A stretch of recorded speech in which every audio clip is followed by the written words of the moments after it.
Video पसंद आए तो लाइक बटन पर क्लिक करें, चैनल को सब्सक्राइब करें और अपने दोस्तों के साथ शेयर करें।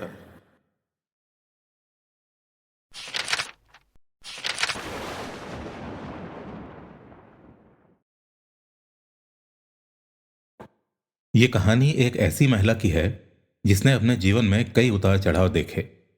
एक ऐसी महिला जिसके जीवन के रहस्यों ने पूरे देश को हैरान कर दिया। ये कहानी है इंद्राणी मुखर्जी और उसकी बेटी शीना बोरा की। एक ऐसा केस जिसने मीडिया और जनता का ध्यान खींचा और जिसके पीछे छिपे सच ने सबको झकझोर कर रख दिया। आइए इस कहानी को फिर से एक बार पूरा समझने की कोशिश करते हैं और साथ ही यह भी समझते हैं कि नेटफ्लिक्स की डॉक्यूमेंट्री ने इस पूरी कहानी को किस तरह से पेश किया है। मुंबई के पुलिस कमिश्नर राकेश मारिया को मुंबई में अवैध हथियारों की खरीद फरोख्त से जुड़ी एक गुप्त सूचना मिली थी। इस संबंध में अपराधियों की धरपकड़ करते करते एक ऐसा कार ड्राइवर पुलिस के हत्थे चढ़ा जिससे 7.66 mm की एक पिस्टल बरामद हुई। बरामद पिस्टल की मिल्कियत के बारे में वो कोई सबूत नहीं पेश कर सका और ना ही उसके पास हथियार रखने का कोई लाइसेंस था। उसका कहना था कि यह पिस्टल उसे एक जगह लावारिस पड़ा हुआ मिला था। पुलिस ने उससे सघन पूछताछ की। इस पूछताछ में की गई सख्ती उसे बर्दाश्त नहीं हुई तो उसने एक ऐसे सनसनीखेज अपराध का खुलासा कर दिया जिसके बारे में सुनते ही पुलिस वालों के पैरों तले जमीन खिसक गई। उस ड्राइवर का नाम था श्यामवर राय। पुलिस द्वारा उसके अन्य अपराधों के बारे में पूछे जाने पर श्यामवर राय ने बताया कि उसने कभी कोई अपराध नहीं किया है, मगर हां, कत्ल के एक मामले में अपनी मालकिन का सहयोग जरूर किया था। श्यामवर राय ने पूछताछ में जो भी बताया उसे सुनकर पुलिस दुविधा में पड़ गई। वजह यह थी कि वह एक निहायत संगीन अपराध था और एक जानी मानी हस्ती से जुड़ा हुआ था। वो जिस कत्ल के बारे में पुलिस को बता रहा था उसमें मुख्य रूप से एक ऐसी औरत का हाथ था जो न केवल मीडिया जगत की जानी मानी हस्ती थी बल्कि अंतर्राष्ट्रीय स्तर पर भी खास रुतबा रखती थी। सन 2008 में उसका नाम दुनिया की 50 पावरफुल महिलाओं की सूची में शामिल किया गया था। इसके अलावा उसके नाम से और भी कई सारी उपलब्धियां जुड़ी हुई थी। पूछताछ में ड्राइवर श्यामवर राय ने सीधे सीधे बताया कि उस महिला ने अन्य आदमी के साथ मिलकर अपनी छोटी बहन को मौत के घाट उतारा था और उसका शव रायगढ़ के जंगल में ले जाकर जला दिया था। बाद में उसे वहीं दफन कर दिया गया था। लेकिन बिना पर्याप्त सबूतों के उस महिला पर हाथ डालना आसान नहीं था। वैसे भी ये बात 3 साल से ज्यादा पुरानी हो गई थी। महाराष्ट्र पुलिस के वरिष्ठ अधिकारी राकेश मारिया अपनी योग्यता और आपराधिक केसों को प्रोफेशनल तरीके से हल करके दोषियों को सजा दिलवाने के लिए जाने जाते रहे हैं। इसका एक कारण यह भी रहा है कि कोई भी आपराधिक मामला हल करने में उन्होंने कभी भी हड़बड़ी या जल्दबाजी नहीं की। वांछित अपराधी पर भी उन्होंने तभी हाथ डाला जब उसके खिलाफ पर्याप्त सबूत हाथों में आ गए। इस केस में तो आरोपी का कद इतना बड़ा था कि बिना सही सबूतों के उस पर हाथ डालने का मतलब था अपनी नौकरी से हाथ धोना। इसलिए राकेश मारिया ने एक एक कदम फूंक फूंक कर रखने का फैसला किया। राकेश मारिया 3 सितंबर 2015 को पुलिस कमिश्नर के पद से मुक्त होने जा रहे थे। इसलिए वो ये चाहते थे कि मुंबई पुलिस कमिश्नर पद के बचे खुचे दिन बिना किसी दाग धब्बे के अमन चैन से निकल जाए। ये केस फुल प्रूफ तरीके से हल करने के लिए मारिया ने डीसीपी संजय कुलकर्णी के अलावा कुछ अन्य काबिल अफसरों और पुलिस कर्मचारियों की टीम बनाई। ये टीम मामले की तह में जाकर दोषियों के खिलाफ सबूत जुटाने में जुट गई। मारिया पल पल की खबर रख रहे थे। इस काम में उन्हें 3 महीने लगे, लेकिन उन्होंने कत्ल का केस हल करने के लिए वांछित सबूत जुटा लिए थे। मीडिया जगत की जानी मानी हस्ती पीटर मुखर्जी ने सन 1993 से 2007 तक स्टार इंडिया के साथ काम किया था। कौन बनेगा करोड़पति और साथ भी कभी बहू थी जैसे सीरियल को अस्तित्व में लाने का श्रेय उन्हें भी दिया जाता है। यह केस पीटर मुखर्जी की पत्नी इंद्राणी मुखर्जी से ही जुड़ा हुआ था। दरअसल इंद्राणी बोरा पहले मुकेश अंबानी की रिलायंस इंडस्ट्री में बतौर एचआर कंसल्टेंट काम करती थी। वो निहायत ही खूबसूरत औरत थी। कहते हैं कि एक कॉकटेल पार्टी में किसी ने पीटर और इंद्राणी का परिचय कराया तो इंद्राणी ने बिना किसी झिझक के पीटर को गले से लगाते हुए कहा कि वो ना उन्हें केवल जानती हैं बल्कि एक सफल आदमी के रूप में उन्हें पसंद भी करती हैं। इंद्राणी के बात करने और खुले लहजे में उसकी खूबसूरती ने पीटर का मन कुछ इस तरह मोह लिया कि वो उसे पाने के लिए ललायत हो उठे। पीटर किसी अन्य औरत के साथ पार्टी में आए थे जिसे वहीं छोड़कर वो इंद्राणी के साथ चले गए। इसके बाद तो दोनों जैसे लिव इन रिलेशनशिप में रहने लगे। बाद में नवंबर 2002 में दोनों ने शादी कर ली। उस समय पीटर 46 साल के तलाकशुदा थे, जबकि इंद्रानी 30 साल की, यानी कि पीटर से 16 साल छोटी थी। इंद्रानी ने पीटर से खुद को सिंगल मदर बताकर कहा था कि उसने अपनी आत्मसम्मान की वजह से अपने पेरेंट्स के साथ रिश्ता तोड़ रखा है। पीटर के कहने पर इंद्रानी अपनी 5 साल की बेटी विधि को भी अपने घर ले आई, जिसे पीटर ने विधिवत अपनी दत्तक पुत्री बना लिया था। सन 2007 में पीटर ने स्टार छोड़ा तो एक company star India, star group और स्टार एंटरटेनमेंट इंडिया नाम की 3 कंपनियों में बट गई।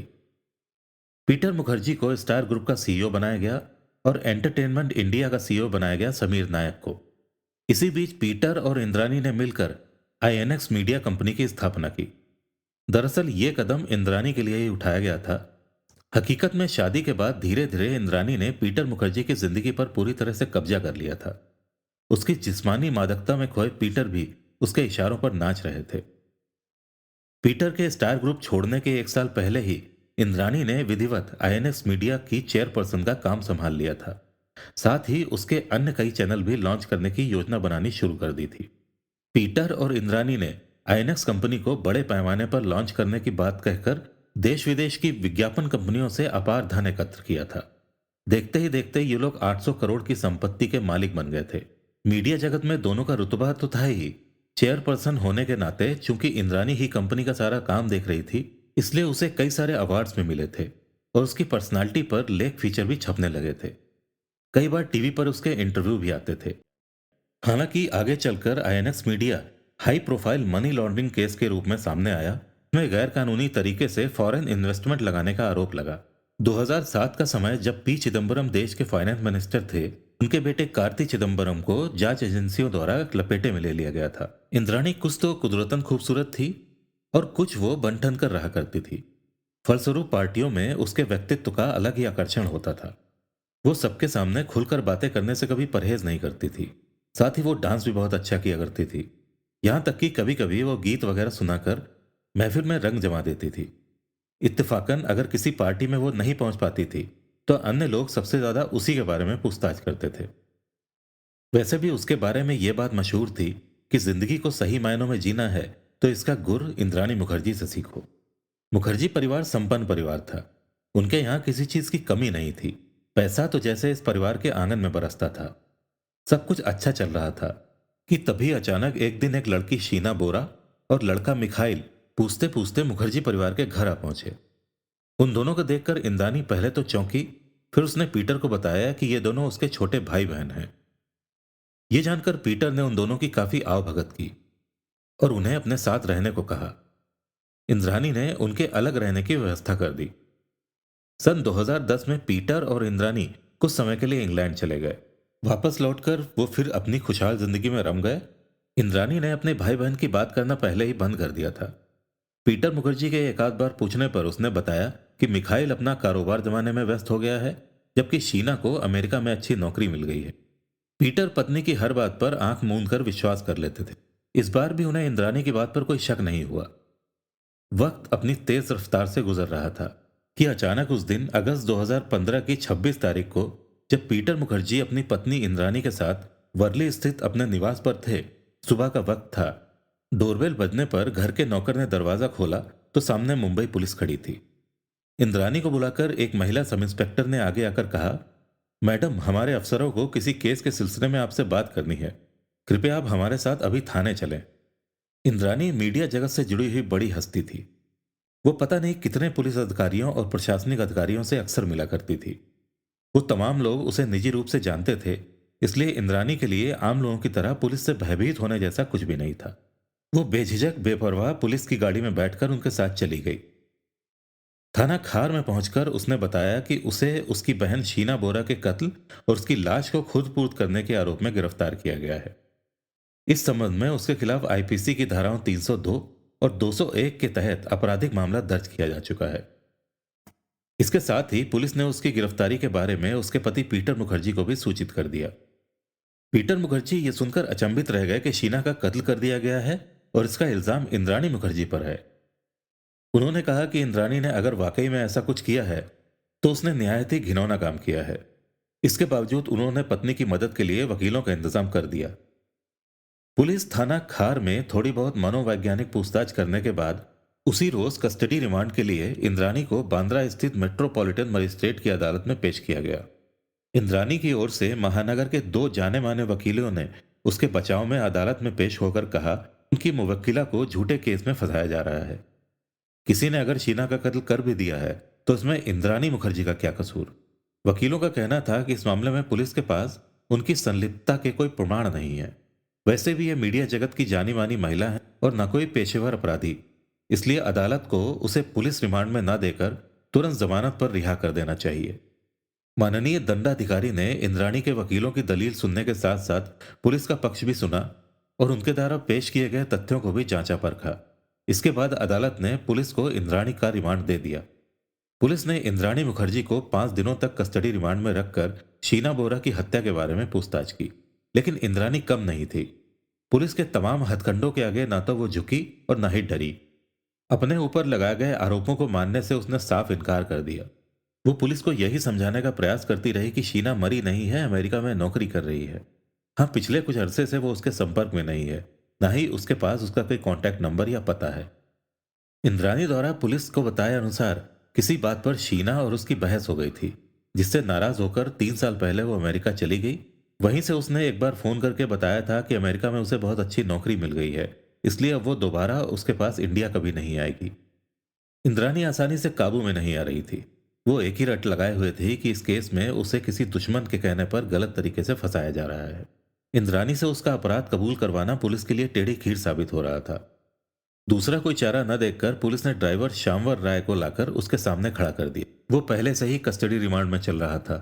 उसे सामने देखकर इंद्राणी की कपकपी छूट गई। पुलिस के मुताबिक इसके बाद इंद्राणी ने शीना की हत्या करने की बात कबूल करते हुए कई राज खोले। जुलाई 2012 में जब वो 22 साल की थी, उसकी हत्या कर दी गई थी। शीना के कत्ल का ताना बाना इंद्राणी ने खुद ही बुना था।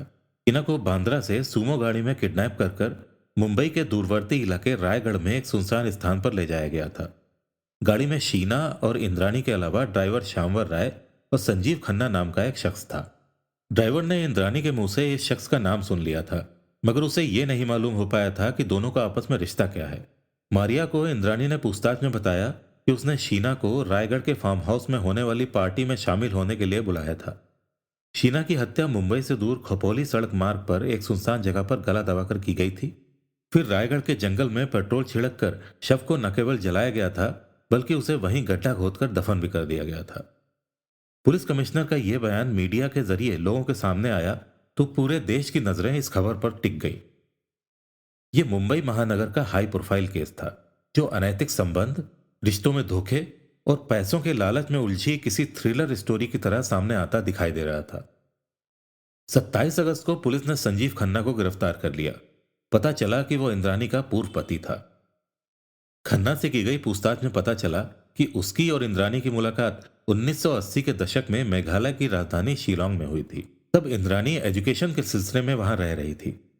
पूछताछ में संजीव खन्ना ने पुलिस को बताया कि इंद्राणी के पिता एक बड़े कारोबारी थे। उससे उनका परिचय गुवाहाटी में अपना कारोबार जमाते हुए हुआ था। इस संबंध में उन्होंने खन्ना की काफी मदद की थी।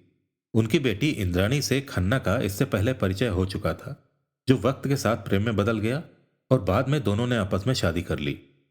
इस बीच मिखाइल ने पुलिस को यह बयान देकर चौंका दिया कि वो इंद्राणी मुखर्जी का भाई नहीं बल्कि बेटा है। हालांकि वो अपने पिता का नाम नहीं बता पाया। फिर भी उसने इस बात पर पूरा जोर दिया कि निश्चित रूप से उसकी बहन शीना की हत्या हुई थी। लेकिन इस संबंध में कुछ सनसनीखेज खुलासे वो तब करेगा जब मुंबई पुलिस इस केस की अपनी छानबीन पूरी कर लेगी।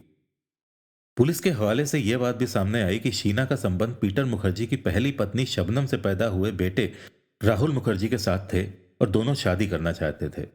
यह बात सामने आने पर पीटर मुखर्जी ने अफसोस जाहिर करते हुए केवल इतना ही कहा कि वो सोच भी नहीं सकते कि उनके परिवार में इतना कुछ घट जाएगा, उन्हें पता भी नहीं चलेगा।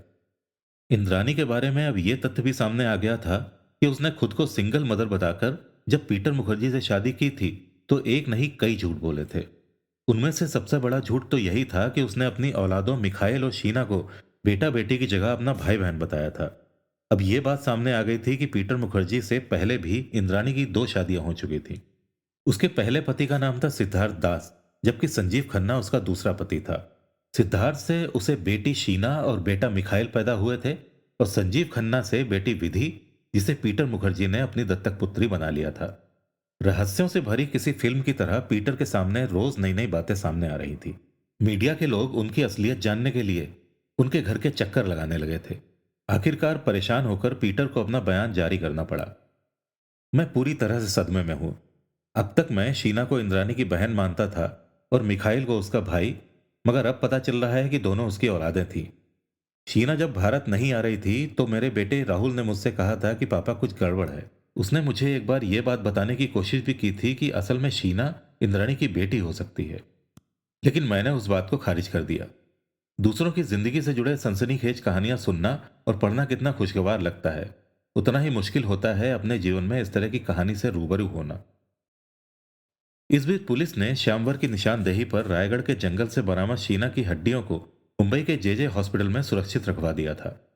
श्यामवर राय के अनुसार शीना की हत्या के बाद इंद्रानी मुखर्जी और संजीव खन्ना ने उसे चुप रहने के लिए बहुत बुरी तरह से धमकाया था, साथ ही मुंह बंद रखने के लिए उसे 50,000 रुपए भी दिए थे। पुलिस प्रवक्ता के अनुसार श्यामवर राय इस अपराध में सीधे तौर पर शामिल नहीं था। इंद्रानी मुखर्जी का वो निजी ड्राइवर था। वो उसके दबंग स्वभाव से अच्छी तरह से परिचित था।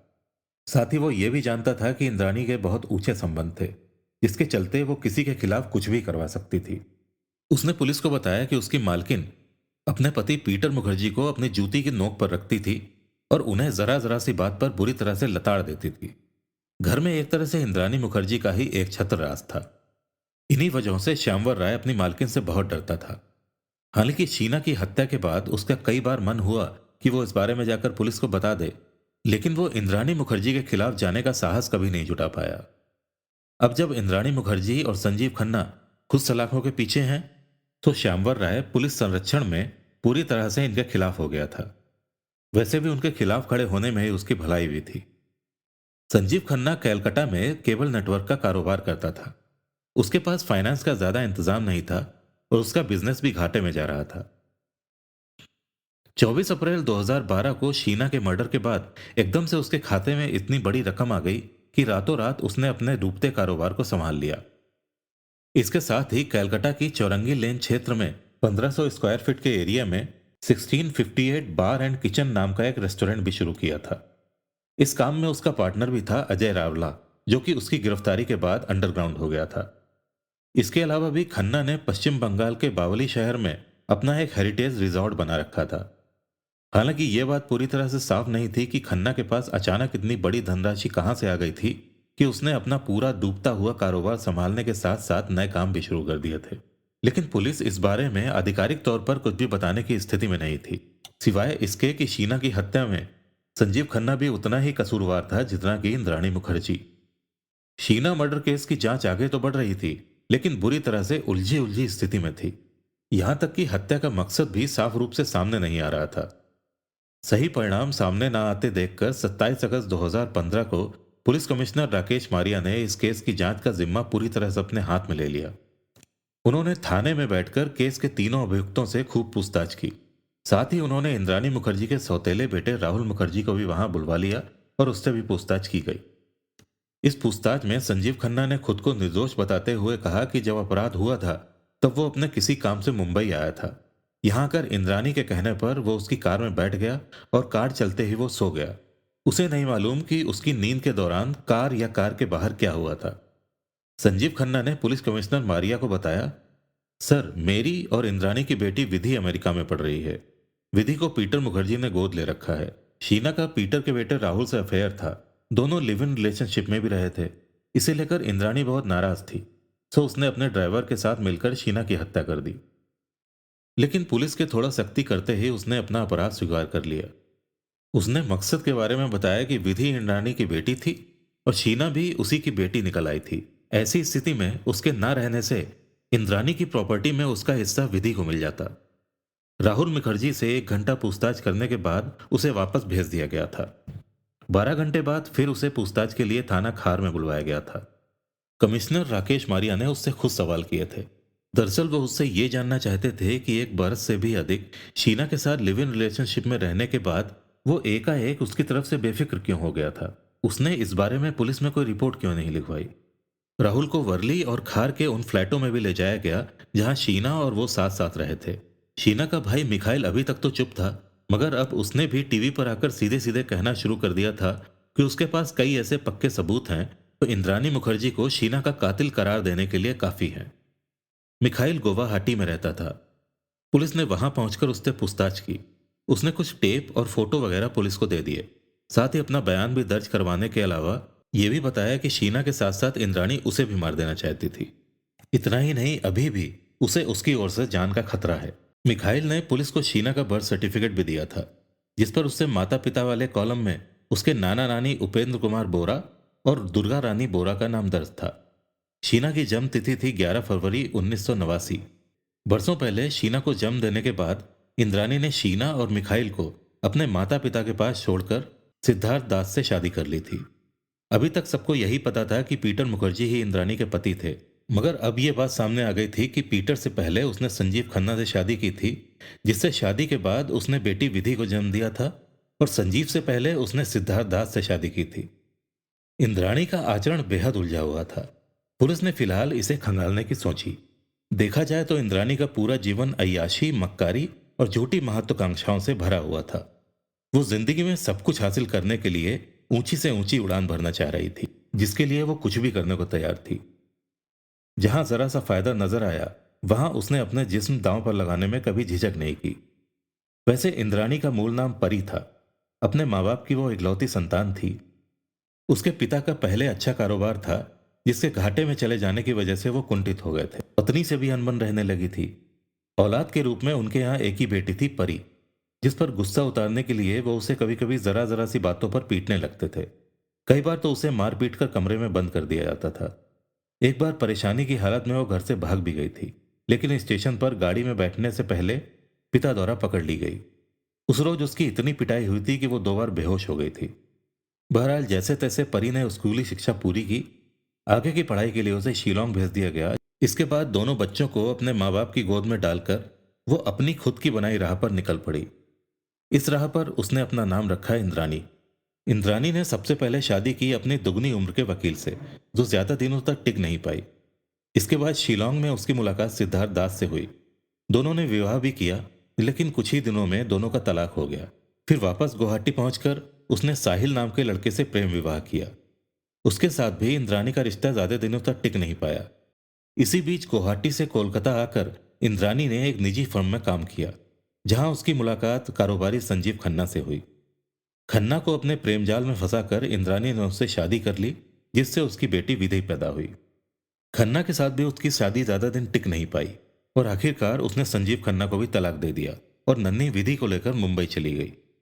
मुंबई में इंद्राणी को अच्छी नौकरी मिली तो नए पति के रूप में पीटर मुखर्जी मिल गए। अब उसके लिए आसमान को छूने के रास्ते खुल गए थे। स्टार पति के साथ साथ वो खुद भी स्टार बन गई थी। खैर, पुलिस की निरंतर पूछताछ अभी भी जारी थी। इस बार की पूछताछ में इस बात का सनसनीखेज खुलासा हुआ कि कत्ल किए जाते वक्त शीना 2 माह की गर्भवती थी। इस संबंध में राहुल मुखर्जी के मामा शालीन सिंह ने देहरादून में पत्रकारों को बताया कि राहुल और शीना के रिश्ते को उसकी बहन शबनम व मां सीमा सिंह ने मंजूरी भी दे दी थी। पीटर मुखर्जी की पहली ससुराल देहरादून के बदीपुर इलाके में है, जहां उनकी पत्नी शबनम का गुले शबनम नाम से फार्म हाउस है। सन 2011 में राहुल के साथ शीना जब शबनम के फार्म हाउस पर आई थी, तो राहुल ने अपनी मां के सामने उससे शादी की बात रखी थी। इस पर शबनम ने अपनी मां और उन्हें सलाह मशवरे के लिए बुला लिया था। शालीन सिंह के अनुसार शीना सभी को बहुत पसंद आई थी। वैसे भी वो और राहुल पति पत्नी की तरह रह ही रहे थे, इसलिए उन सब ने शादी के लिए हामी भर दी। अगले दिन राहुल शीना को लेकर मुंबई चला गया। इसके बाद उसकी कोई खबर नहीं आई। पुलिस हिरासत में अपना गुनाह कबूल करते हुए घटनास्थल पर जाकर शीना की कुछ हड्डियां बरामद करवा दी। यहां से उसका एक दांत भी मिला था। देहरादून से पुलिस ने शीना का पासपोर्ट भी बरामद कर लिया था। पुलिस ने हड्डियां, खोपड़ी और दांत वगैरह डीएनए परीक्षण के लिए सुरक्षित रख लिए थे।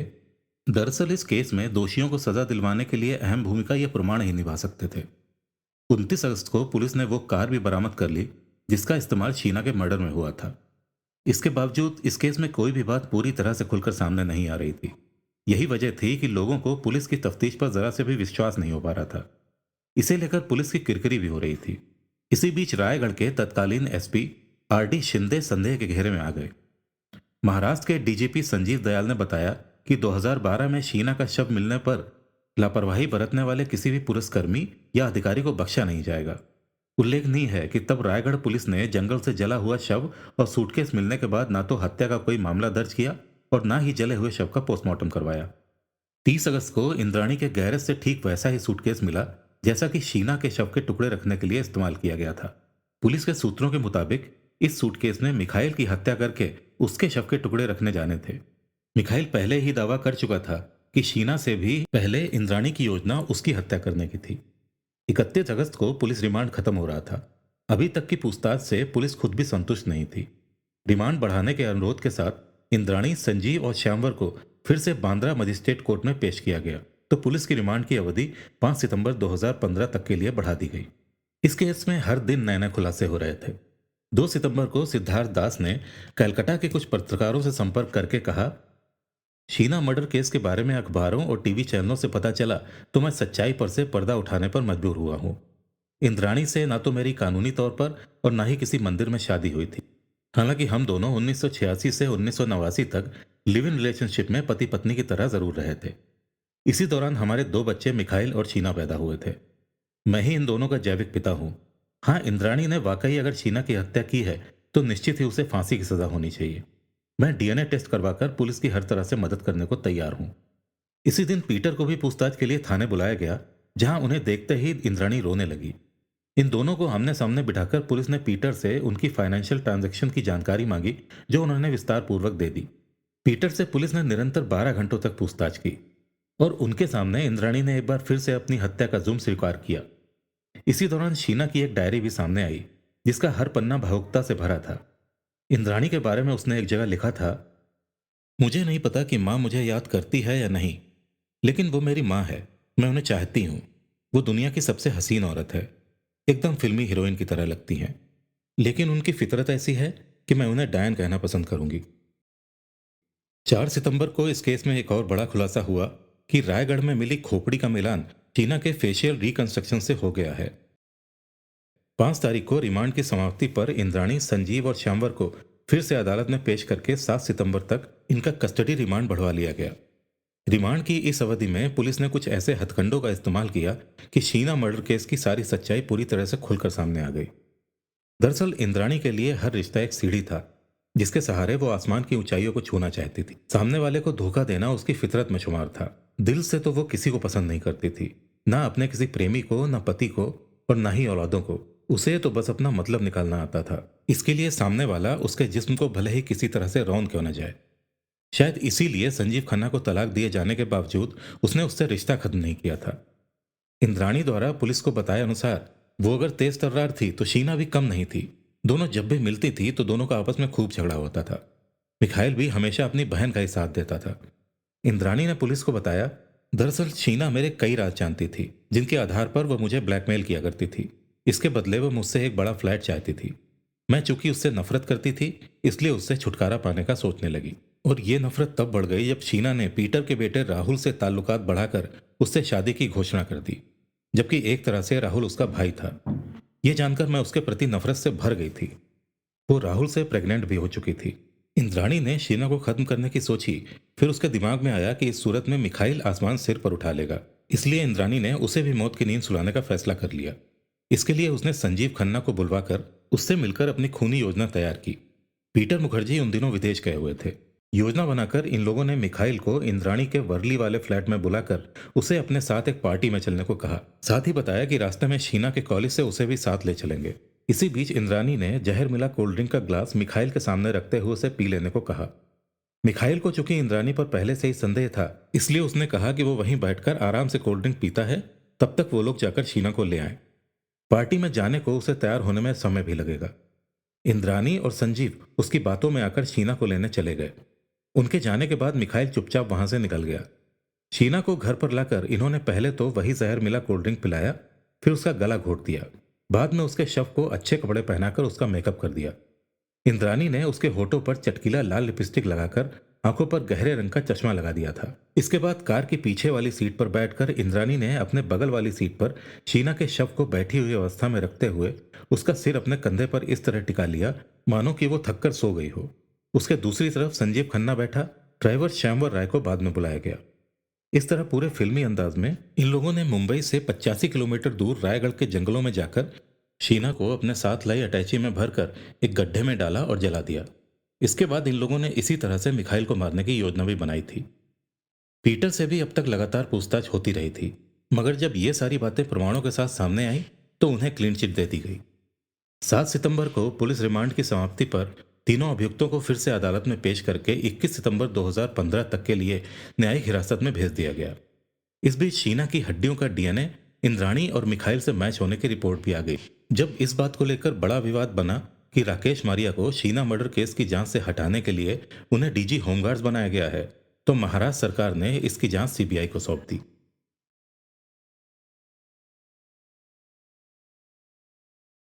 जनवरी 2017 में शुरू हुआ यह ट्रायल, जिसमें इंद्राणी मुखर्जी और उसके पूर्व पति संजीव खन्ना को षड्यंत्र, अपराध, सबूतों के साथ छेड़छाड़ और हत्या के आरोपों में चार्ज किया गया।